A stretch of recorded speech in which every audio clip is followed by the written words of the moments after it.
Hello everyone, my name is Paweł Rymsza and today I will show you how to create cinematic animation using Twinmotion and Lumen. So let's get started. First of all, cinematic is a broad term. It can mean different things depending on the content of your video.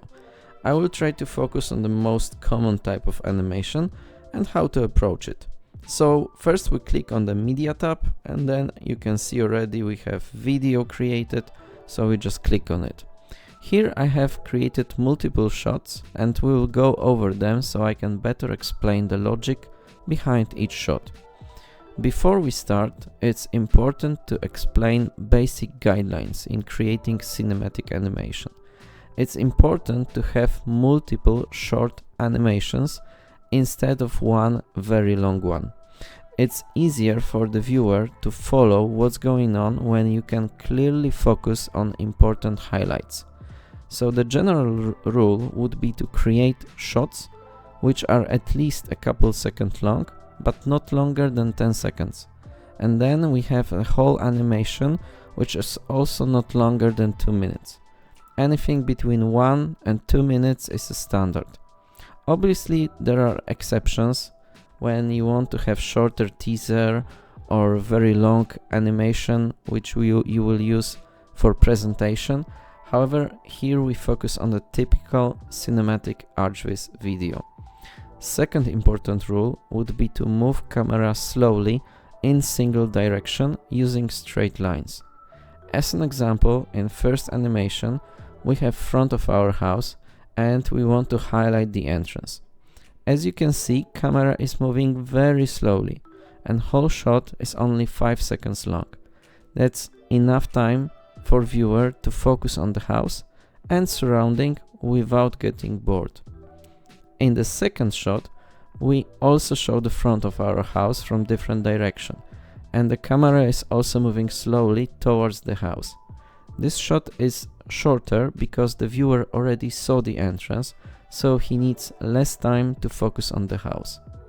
And then we have next camera, which is showcasing the back garden with chair in the foreground using depth of field.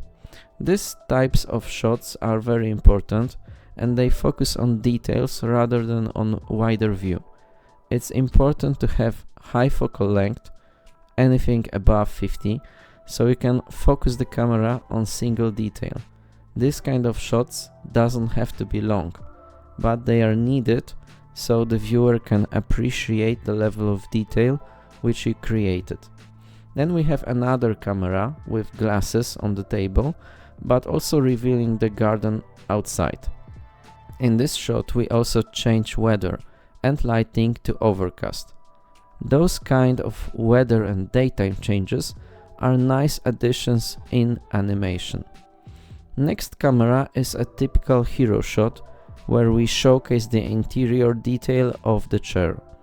Lastly, we have another wide angle shot showing the back of house and camera moving back and fading to black as closing shot. This shot is also slightly longer as its closing sequence, plus its wider camera angle, so the viewer needs more time to see everything on the picture. Now, if you want to push the cinematic animation even further and make it even better, consider looking for a nice audio track as a background. And for experts, it's worth considering picking audio with noticeable beat, so then you can cut the animation in external software to match the music beat, so you can create a seamless experience for the viewer. And that's it. Thanks a lot and have a great day. Bye bye.